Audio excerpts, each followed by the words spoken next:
Hello everyone, welcome back to Min Max. My name is Ryan. Thank you guys so much for joining us. Today it is finally here, the big Diablo 4 patch that we've all been looking forward to, 1.0.3. This is the buff patch, the biggin, the 13-page patch that has promised to fix a lot of the issues. Now, this might not have everything that we absolutely wanted, but it has a lot of what we really needed to make the game more playable for mostly. I think it's going to be a lot for end game players, but certainly it does a lot for boosting early game as well. So this video, before we get started, if you guys could like, comment, subscribe. We are a very new channel, and all those things would greatly help us out. Now, this video is going to be broken up into two parts. We're going to go over the general bug fixes, UI fixes, all that stuff first. And in a second video, we're going to go over the class and balancing changes. So let's jump right on into it. So let's take a look at our first thing. We got some bug fixes. We have some gameplay fixes, local co-op, quests, UI, and some miscellaneous. And the gameplay adjustments. That's going to be the big one. We're going to save that one to the end. So first, let's go back up here. Let's look at our bug fixes for dungeons, events, and other activities. Our first one, we are fixing an issue where players couldn't engage with the Dead Man's Dredge dungeon boss. I don't think I ever ran into that one, but certainly that would be bad if you got all the way to the end of a dungeon and were unable to finish. We fixed an issue where certain whispers couldn't be completed. I've definitely run into that. Not very fun. I don't think I ever ran into it with anything other than maybe like the very low reward ones. Certainly, if that happened during a dungeon which rewards five pieces, that would be real bad. Fixed an issue where those who call the storm event would place a permanent debuff on the player that would gradually drain health. Didn't run into that. That would certainly be bad. Oh, we forgot one here. Fixed an issue where those who call the storm event wouldn't register as completed. And let's see. Fixed an issue where enemies could spawn behind the sealed door in the cultist refuge dungeon, blocking dungeon progression. Fixed an issue where characters could be damaged and killed during the stronghold completion cutscene. That would be quite terrible. Not the valiant triumph we'd planned. Certainly not. Fixed an issue where the level 100 pinnacle boss would appear again with no health bar if killed during a specific phase. Definitely haven't run into that, but I did run into a very interesting bug when I first killed the regular campaign boss. And I killed her right as the platform was falling away, and then my character ended up dying. Not cool. Fixed an issue where progression could be blocked in the Fallen Temple Capstone Dungeon. Haven't run into that. Fixed an issue that resulted in a crash or freeze if players entered the Untamed Thicket dungeon during the Fangs of Corruption quest. So that's going to do it for the bug fixes. Let's take a look at some gameplay fixes. This one is going to be one of the longer ones. So first up we fixed an issue where the Insatiable Fury and Mad Wolf's Glee items prevented druids from transforming into werebear or werewolf forms. Fixed an issue where spider host enemies would remain upright after exploding and dying. I had no idea this was actually a bug. I thought this was just how the enemies died. Interesting. I kind of liked it. I thought it was interesting. Okay. Next up, we fixed an issue where equipment with socketed gems couldn't be mass salvaged. Honestly, I'm not sure how I feel about that. I feel like, if I remember right, Diablo 3 had the same thing. I think that's questionable. Not sure about that one. Next up, fixed an issue where players were unable to teleport to Karagar while in Karagar or Karagar outskirts sub-regions. Interesting. Fixed an issue where corpse tendrils would cause the corpse visual to disappear. Fixed an issue where the camera would not zoom out when players when joining a world boss encounter. That would be particularly terrible. I have no idea how you would even do the encounter. Moving along, fixed an issue where barbarian players would get stuck between bone walls after using charge. Fixed an issue where rogue players would remain invisible to other players after using concealment skills in Fields of Hatred. That seems like probably a PvP thing, but alright. Fixed an issue where tornadoes would cause players to be stuck in a knockback state if hit by multiple tornadoes at once. Fixed an issue where pressing any button on controller while dazed would halt all player input. That would be pretty frustrating. Next up, fixed an issue where caches with world tier conditions could be brought into higher world tiers and provide rewards for that world tier. They said no nerfs, but I suppose it is a fix. Fair enough. Fixed an issue where Skeleton Warrior upgrade for increasing Thorns damage would not apply properly. Fixed an issue where the Burning Instinct power on the Sorcerer Paragon board did not account for base critical damage in its damage calculation. Good fix for the Sorcerers. I've been hearing a lot of complaints from Sorcerers, and that seems like a good fix. Fixed an issue where the player could move in-game during the... fixed an issue where the player could move. Okay, move in-game during the leave game countdown. Okay, fair enough. Local co-op. This one seems like it's going to be more console. I have no idea if you could even play local co-op on PC. Never even thought to try it. Fixed an issue where the second player that closes the region progress menu would be locked in the world map during local co-op play. Fixed an issue where some quests would not properly progress for all players in local co-op play. Fixed an issue where the preview slot for item upgrades would only display for player 1 during local co-op play. That would be annoying. Fixed an issue where buttons in the store would become uninteractable for player 2 during local co-op play. Also very annoying. Fixed an issue where targeting the same enemy would show different health bars for each player during local co-op play. Fixed an issue where spirit boons... fixed an issue where the spirit boons menu couldn't be closed by player 2 if player 1 had it open during local co-op play. Fixed an issue where the remaining player would not be able to move on their mount if the other player exited the game during local co-op play. Also very annoying. Fixed an issue where the... Alright, next up we have fixes to quests. Wow, the UI one, that's going to be big. Alright. Quests.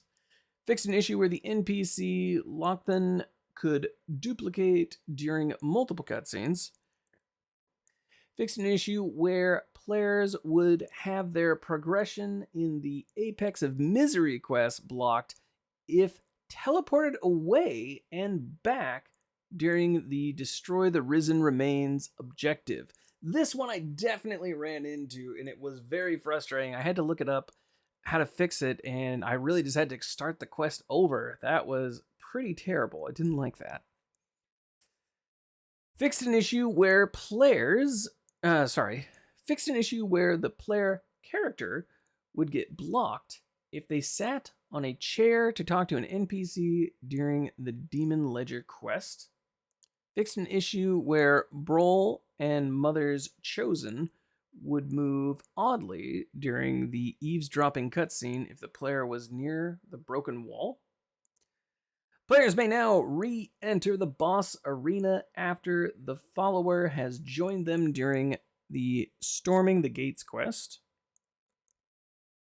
Next up, we fixed an issue where the Illusion Woods statue could become uninteractable during the Wayward quest.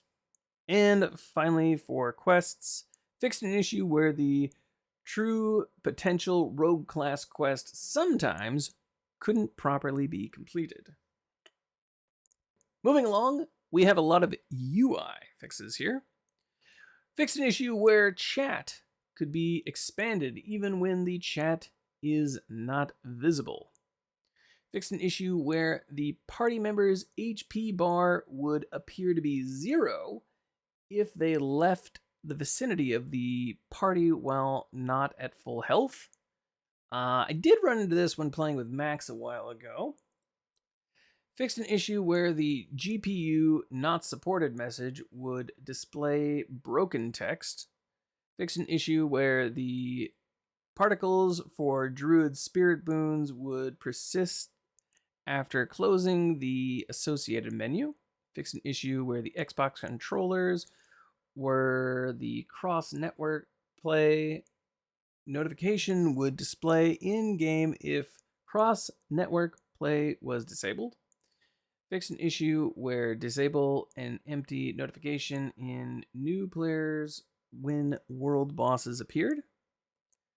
Fixed an issue where the potion upgrade icon would be missing when playing with a controller. Fixed an issue where the town portal progress bar would be visible while in menus. Fixed an issue on PC where the tab key would not open the map if the materials panel was open. That's oddly specific, but good fix. Fixed an issue where the spur ability for mounts would display as not yet learned. That's an interesting one. Fixed an issue where the linked item menu would persist on screen when switching between keyboard and mouse input and controller input. Again, very specific. Fixed an issue where players would receive improper messaging when undoing the deletion of a hardcore character. Fixed an issue where the interact wheel prompt would appear over vases near the Fates Retreat waypoint. Fixed an issue where the socket button would persist if the player swapped tabs. Fixed multiple instances where pins on the map from either a quest or a player would not function properly. Yeah, this is a pretty good one. I gotta say, sometimes the placing a pin or following a waypoint leads you on kind of a scenic route. Reminds me of taking taxis in Tokyo. Fixed multiple instances across a variety of menus where text wouldn't display properly.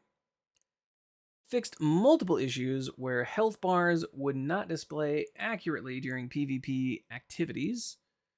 Various other improvements to UI experience, very specific. Various localization fixes, pretty good. Fixed an issue where the Purveyor of Curiosities menu would erroneously display item quality on some items. This didn't affect what items quality was available to gamble for. Yeah, I gotta say, this never directly affected me because I definitely noticed it and I paid attention to it, but I didn't really follow it. I was really going for a certain pair of boots on my rogue, which I did finally get, thank goodness. But yeah, I did notice this come up, and I noticed it really didn't seem to affect the quality of the gear. So, good fix. Hopefully it puts an end to some speculation. All right, and the last section before the big one, miscellaneous. Fixed an issue where users couldn't create a clan when their language was set to Russian or Spanish. Fixed an issue where the shop would not properly load if the player dies while in checkout. That's an interesting one.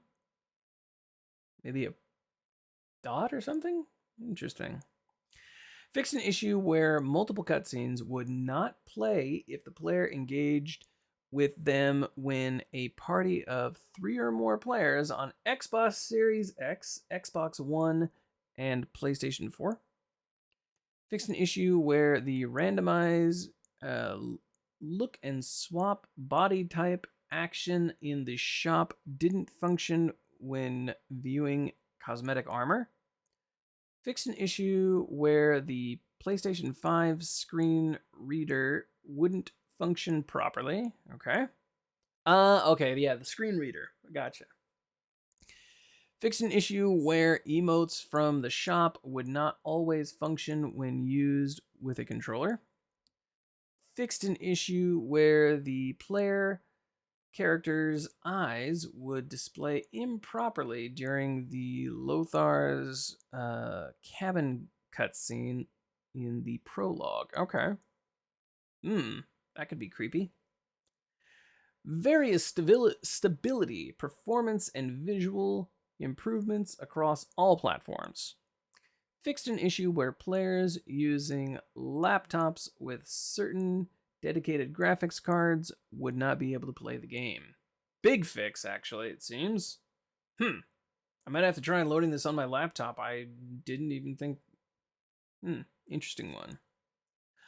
All right, and now we've come to the big section, the one everyone's been waiting for. I will probably put a timestamp in the beginning of the videos. I didn't realize. Good lord, that was a lot of patch notes. But here we are, the big one, the one we've all been waiting for, the one we've all needed. Gameplay adjustments. The big one. Experience rewards. Significantly increase the experience awarded for completing nightmare dungeons.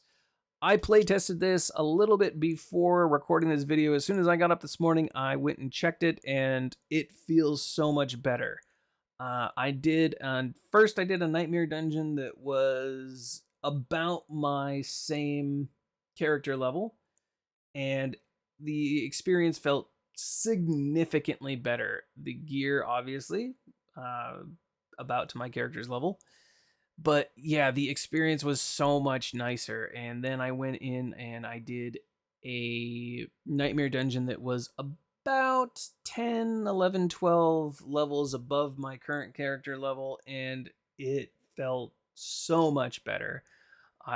Before I was doing that, and I was really beating my head against a wall, dying quite consistently thanks to the fact that resistances aren't well, okay, so we'll talk about that. In any case, I got through the dungeon just fine. I did multiple higher tier nightmare dungeons and had no problems. And I feel like the experience gain is significantly better. This is going to completely change the game in the way we do experience grinding. I feel it was really the change we needed. Great job, Blizzard. Thank you for finally doing this. All right, the next one, significantly increased experience gain from killing monsters in nightmare dungeons. So, again, in my playtesting, my first dungeon that I did that was about my character level, no elixir. Second few dungeons that I did, also no elixir, and I went through with an elixir, and you really feel the difference. Really good fix. Helltide chests now provide substantially more bonus experience when opened. Helltides before the patch were one of the better ways that we could get experience. Now it's just going to be even better. Great change. Significantly increased reward experience for completing individual whispers across the board. I don't think this is going to change too much of the end game, but it's definitely going to be the way that we are going to be leveling our our lower level characters, basically sub 50 from now on. I did some playtesting on my sorceress, and the buff to experience feels pretty good. I don't feel like I'm going to have to just grind out dungeons anymore, or I guess half dungeons. So great change, really like it. And finally, we have fixed an issue where no experience was awarded for completing the holdout style events that can occur after finishing dungeon objectives. I gotta say, I probably ran into this a whole bunch, but I never really noticed it because, I mean, it felt like a real slog doing this, and we were doing experience a few other ways, so I can't say that I ever really noticed it, but hopefully it'll be good now. And let's move on to general. The Helltide roaming bosses will now more consistently drop higher quality loot. Great change. I have killed the roaming boss a few times. The first time I killed it, I think I had just hit level 50, and it didn't drop anything. I thought it was just kind of Blizzard being cheeky and funny, and apparently the boss is actually supposed to drop loot. I've killed it a few times since, and I've never seen anything significant drop from this, so hopefully something good drops now. This is another big one. Players can now teleport to their nightmare dungeons directly through the map. This is a fantastic change. I love it. It's going to make a few more nightmare dungeons a little bit more viable. Again, I like the overworld that Blizzard has created here, but it really does get in the way sometimes when we are trying to optimize our grinding. So this is great. It works fantastically. You can basically, as soon as you activate the Nightmare Dungeon, you bring up your map, click on the Nightmare Dungeon icon, and you will just teleport right to the entrance. It is great. Really nice change. And finally here, weekly bonus caches from world bosses no longer have a level requirement for opening. This is also a really positive change. I had killed 2 world bosses previously after hitting World Tier 4, and I wasn't able to open the boxes because I wasn't level 80 yet. Was able to open them this morning. Didn't drop anything significantly good, but still the fact that I can open them, great. Very nice. And finally, we have a developer's note. We are currently working on increasing the monster and elite density of endgame content, keynote there, endgame content, and plan to introduce this change early in Season 1. So, not a change that we're going to see right now, but certainly, maybe not at the beginning of Season 1, but somewhere at the beginning. So it sounds like probably post-Season 1 launch, which is probably a good thing. Yeah, I would say monster density feels a little bit low depending on the character. Like, for example, on my sorceress, feels a little bit low sometimes. Barbarian feels just about right, but Barbarian also feels significantly weaker early game than the sorceress does. So, again, very positive change. I'm really excited to see what comes. Again, maybe not everything that we wanted, but certainly most of what we needed. Great job, Blizzard. All right, so that's going to wrap this video up. Again, great job, Blizzard. A lot of really positive changes. Thank you guys so much for joining us. Don't forget that we are going to have a separate video going over all the class changes in our next video. Again, thank you for joining us. My name is Ryan. You've been watching MinMax. Don't forget to like, comment, subscribe, and we will see you guys next time. Have a good one.